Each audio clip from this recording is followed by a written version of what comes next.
नमस्कार, स्वागत है आपका अनंत समाचार में और मैं हूं आपके साथ विशाखा चौधरी। कोरोना की दूसरी लहर के बाद इस समय हम जिस बड़ी बीमारी से, जिस महामारी से गुजर रहे हैं वो है ब्लैक फंगस। ब्लैक फंगस यूँ तो कई रूपों में हमारे सामने आ रहा है। इसके अलग अलग कलर यानी कि वाइट फंगस, येलो फंगस को लेकर भी तमाम जो लोग हैं उनमें डर बना हुआ है। लेकिन जिस तरीके से यह बीमारी महामारी का रूप धारण कर रही है वह गंभीर चिंता का विषय है और इसी को लेकर आज हम आपके समक्ष उपस्थित हैं। ब्लैक फंगस से जुड़ी तमाम जो जुड़ी जानकारी है उसको लेकर और विशेषज्ञ क्या कह रहे हैं, किन लोगों को इस बीमारी से ज़्यादा खतरा है, किन लोगों पर यह अटैक करता है, इस सभी के बारे में आज आपको हम एक विस्तृत रूप से बताएंगे। दरअसल ब्लैक फंगस उन्हीं लोगों पर अटैक करता है जिनकी इम्यूनिटी कमज़ोर होती है। क्योंकि डायबिटीज़ मरीज स्टेरॉइड्स का इस्तेमाल करते हैं इसीलिए उनका इम्यूनिटी लेवल बहुत कम हो जाता है। इस कारण ब्लैक फंगस या कोई भी जो फंगल इन्फेक्शन है ऐसे लोगों को अपना शिकार बनाने का मौका उसको मिल जाता है। दिल्ली स्थित अखिल भारतीय आयुर्वेदिक संस्थान एम्स के जो डायरेक्टर हैं रणदीप गुलेरिया और तमाम जो अन्य विशेषज्ञ हैं, मशहूर अस्पताल मेदांता के चेयरमैन डॉक्टर नरेश त्रेहन ने ब्लैक फंगस यानी म्यूकर माइकोसिस को लेकर विस्तार से जो बातचीत की है, जो रिपोर्ट उनके द्वारा दी गई है उसमें उन्होंने कहा है कि जिन लोगों को डायबिटीज़ है और जो लोग कोरोना वायरस से संक्रमित हो गए हैं उन पर इस इन्फेक्शन का, ब्लैक फंगस का आक्रमण का जो खतरा है वो कई गुना अधिक बढ़ जाता है। इन विशेषज्ञों का कहना है कि दरअसल ब्लैक फंगस उन्हीं लोगों पर ज़्यादा अटैक कर पाता है जिनकी इम्यूनिटी कमज़ोर हो चुकी होती है या लंबे समय से जो दवाइयों पर निर्भर हैं या जो डायबिटीज़ मरीज हैं, शुगर के जो मरीज़ हैं वो स्टेरॉइड्स का इस्तेमाल करते हैं, इसीलिए उनका इम्यूनिटी लेवल बहुत कम हो जाता है और इस कारण ब्लैक फंगस उन्हें अपना शिकार बना लेता है। तमाम जो एक्सपर्ट हैं वो इस संबंध में बहुत सारी महत्वपूर्ण जानकारियाँ भी जिनके द्वारा दी गई है वो हम आपको बताना चाहेंगे, जिनको इस समय गंभीरता से समझना बहुत ज़रूरी है। सबसे पहला जो सवाल इस समय निकल कर आता है वो यह है कि किसे ब्लैक फंगस का सबसे ज़्यादा खतरा है, किन लोगों को अलर्ट रहने की ज़रूरत है। तो तमाम जो विशेषज्ञ हैं उनके अनुसार, एम्स के जो डायरेक्टर हैं उनके अनुसार लोगों का कहना है कि डायबिटीज़ मरीज को, जिनका कैंसर का इलाज चल रहा हो, ऐसे लोगों को या जिनका कोई ट्रांसप्लांट हुआ हो, हार्ट ट्रांसप्लांट हुआ हो, लीवर ट्रांसप्लांट हुआ हो, ऐसे लोगों को ब्लैक फंगस से संक्रमित होने का खतरा कई गुना अधिक है। इस रिपोर्ट में तमाम जो विशेषज्ञ हैं उनका यह भी कहना है कि ब्लैक फंगस वातावरण में मौजूद है और एनवायरनमेंट के साथ वो एक्टिव रहता है, खासकर मिट्टी में इसकी मौजूदगी ज़्यादा होती है। तो धूल मिट्टी से भी इस इन्फेक्शन के होने का खतरा जो है वो बना हुआ है।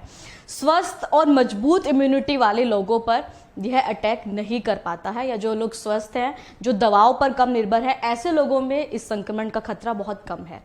इसी के साथ साथ जिन मरीजों को शुरुआत में ही स्टेरॉइड्स दे दिए गए उनमें ब्लैक फंगस का संक्रमण अधिक हो सकता है। स्टेरॉइड्स की बहुत ज़्यादा मात्रा या बहुत अधिक डोज दिए जाने पर भी मरीज को ब्लैक फंगस होने का खतरा बढ़ जाता है।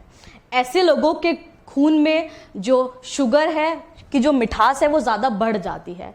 हाई ब्लड शुगर के रूप में भी ये जो समस्याएं हैं वो सामने आती है। इसी के साथ साथ अगर लंबे वक्त तक स्टेरॉइड्स दिए जाएं तो भी ब्लैक फंगस की चपेट में ऐसे मरीज, ऐसे पेशेंट आ सकते हैं। उन्होंने कहा है कि जो दवाइयाँ जो बहुत सावधानी से देनी चाहिए ताकि वो भी फंगल इन्फेक्शन का कारण बन सकती है। जो लंबे समय से जो दवाइयाँ दी गई है फिलहाल इस समय उनको भी बहुत एहतियात से लेने की ज़रूरत है क्योंकि ये दवाइयाँ इम्यूनिटी सिस्टम को कमज़ोर करती हैं। वहीं डॉक्टर नरेश त्रेहन का कहना है कि बिना किसी डॉक्टरी सलाह के स्टेरॉइड्स लेना खतरनाक हो सकता है। उन्होंने साथ ही यह भी कहा है कि स्टेरॉइड्स बिल्कुल उचित मात्रा में लिए जाने चाहिए और कम से कम समय तक लिए जाने चाहिए। जिनको ब्लड शुगर जिनका कंट्रोल में नहीं है वो बिना किसी डॉक्टरी सलाह के स्टेरॉइड्स लेना नहीं छोड़े क्योंकि यह भी बहुत ज़्यादा खतरनाक हो सकता है। इसी के साथ साथ इस इन्फेक्शन को, इस फंगल इन्फेक्शन को हम किस तरह से रोक सकते हैं, यह भी एक बड़ा जो कारण है वो सामने है। तो इसके रोकथाम के क्या उपाय हो सकते हैं इसके बारे में भी हम आपको बताएंगे। तमाम जो विशेषज्ञ हैं उनका कहना है कि इस समय इस बीमारी को इतना जल्दी नहीं पहचान पाएंगे, उनका इलाज करना उतना ही सफल नहीं हो पाएगा। तो ज़रूरत है इस समय इस बीमारी को जल्द से जल्द पहचानने की ताकि इसका इलाज भी उतनी ही जल्दी सफल हो पाए। वहीं डॉक्टर जो एम्स के जो डायरेक्टर हैं उन्होंने भी कहा है कि इस फंगल इन्फेक्शन के लिए जो 3 चीज़ें हैं वो बहुत महत्वपूर्ण है। पहला, शुगर कंट्रोल बहुत अच्छा होना चाहिए। दूसरा, हमें स्टेरॉइड्स कब लेने हैं, कितने लेने हैं, इसके लिए बहुत अधिक सावधान रहना चाहिए। तीसरा, स्टेरॉइड्स की हल्की या मध्यम डोज ही देनी चाहिए। इसी के साथ साथ जिन लोगों के ब्लड में शुगर का जो लेवल है वो बढ़ने लगा है, जो लोग डायबिटिक हैं, या उन लोग ऐसे लोगों को अपना नियमित तौर पर शुगर कंट्रोल में रखने की आवश्यकता है। और साथ ही साथ ऐसे लोगों को फिलहाल बहुत ही अलर्ट मोड पर रहने की आवश्यकता है। जो डायबिटिक नहीं है लेकिन नियमित तौर पर स्टेरॉइड्स ले रहे हैं, उन्हें अपना ब्लड शुगर हमेशा चेक कराते रहना चाहिए इस समय इस फंगल इन्फेक्शन से बचने के लिए। साथ ही साथ स्टेरॉइड्स गाइडलाइन का भी सख्त पालन, हमें स्टेरॉइड्स देने को लेकर जो गाइडलाइंस जारी की गई हैं सरकार के द्वारा, डॉक्टर्स के द्वारा, उसके मुताबिक भी हमें स्टेरॉइड्स लेना चाहिए। फिलहाल जिस तरह का जो फंगल इन्फेक्शन यह फैल रहा है उसके चलते हमें स्टेरॉइड्स के इस्तेमाल से फिलहाल परहेज रखना चाहिए। जिस तरह से तमाम डॉक्टर्स जो ये कह रहे हैं कि फिलहाल जो कोरोना पेशेंट हैं उनको भी कम से कम स्टेरॉइड्स दिए जाएं, और इस तरह की दूसरी दवाइयां भी तभी दी जाए जब बहुत ज़रूरी हो, या केवल जान को बचाने के लिए ही कोरोना पेशेंट को स्टेरॉइड्स दिए जाएं। अब ये समझने की ज़रूरत है कि ब्लैक फंगस ने अगर अटैक कर दिया है या आपको यह ब्लैक फंगस हो गया है, तब किस तरह से आपको जो लक्षण है वो महसूस हो सकते हैं, क्या सिम्टम आपको महसूस हो सकते हैं, वो हम आपको बताएंगे। कि सबसे पहले अगर आपके नाक में आपको दिक्कत महसूस हो रही है, सिर दर्द है, चेहरे के किसी हिस्से में दर्द महसूस हो रहा है या वो सूज रहा है, चेहरा सुन्न पड़ रहा है, चेहरे का रंग बदल रहा है, पलकें सूजने लगी हैं, या दांत में किसी किस्म की कोई दिक्कत आपको है, तो ये जो सभी कारण हैं, जो सभी लक्षण हैं, ये इस ब्लैक फंगस की वजह से हो सकते हैं। और अगर ब्लैक फंगस ने आपके किसी इंटरनल ऑर्गन पर या फेफड़ों पर आक्रमण कर दिया है, तब जो लक्षण है वो और भी अधिक दिखेंगे। बुखार हो सकता है, सांस लेने में दिक्कत हो सकती है, कफ हो सकता है, या जो सीने में दर्द है ये दिक्कत महसूस हो सकती है, दिखने में आपको तकलीफ हो सकती है, धुंधला दिखाई देने की तकलीफ हो सकती है। ये सभी लक्षण अगर आपको दिखाई दे तो तुरंत किसी डॉक्टर से संपर्क करें। अगर समय रहते इस फंगल इन्फेक्शन का पता लग जाए तो दवाइयों से भी इसका पूरी तरह से इलाज संभव है, लेकिन अगर लेट पता चलता है तो उस समय कुछ मौक़ों पर सर्जरी भी करानी पड़ती है। इसीलिए अगर किसी को डायबिटीज़ है या कोरोना से संक्रमित जो लोग हुए हैं, उन्हें अपना फिलहाल ब्लड शुगर नियमित तौर पर चेक कराने की आवश्यकता है। जो शुगर की दवाइयाँ ले रहे हैं उनको बहुत संभल कर लेने की आवश्यकता है। और इस बीमारी को लेकर जो तमाम अफवाहें हैं वो भी इस समय चारों तरफ फैली हुई हैं। जैसे कुछ अफवाहें हैं कि कुछ कच्चा खाने से या फिर रो खाने से इस फंगल इन्फेक्शन का खतरा ज़्यादा हो सकता है, या कई लोगों का यह कहना है कि कोरोना मरीज़ को जो ऑक्सीजन दी गई, ऑक्सीजन सपोर्ट पर रखा गया, उसके लिए ऑक्सीजन सिलेंडर जहाँ तहाँ से लाए गए, उसकी वजह से फंगल इन्फेक्शन हो सकता है। ये तमाम जो अफवाहें हैं वो इस समय चारों तरफ फैली हुई हैं। इसी के साथ साथ किसी खास स्थान पर ही हो यह फंगल इन्फेक्शन, यह भी जो अफवाह है वो इस समय चारों तरफ है।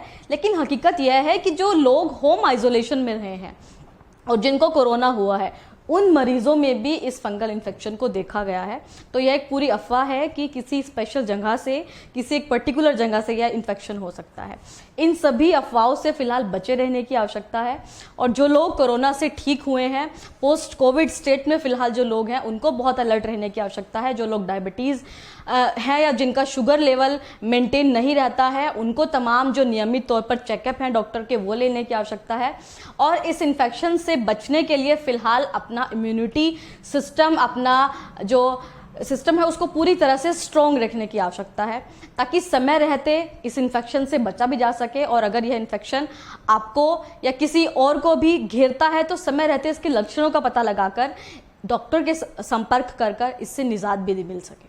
म्यूकरमाइकोसिस यानी ब्लैक फंगस के विभिन्न जो रूप हैं वो हमारे सामने फिलहाल एनवायरनमेंट में मौजूद हैं। इससे डरने की आवश्यकता नहीं है, घबराने की आवश्यकता नहीं है। आवश्यकता है तो सावधानी रखने की। इस फंगस से जुड़ी जो तमाम जानकारी है वो हमने आप तक पहुंचाई, तमाम विशेषज्ञों की जो रिपोर्ट है वो हमने आप तक पहुंचाने का प्रयास किया, और रोकथाम कैसे हो सकती है, क्या सावधानियां रखकर हम इस फंगल इन्फेक्शन से बच सकते हैं, ये सभी जो चीज़ें हैं वो हमने आपके सामने रखी। तमाम जो आगे की जानकारी है वो भी हम आपके समक्ष रखेंगे। आज के लिए इतना ही, और देखते रहिए अनंत समाचार।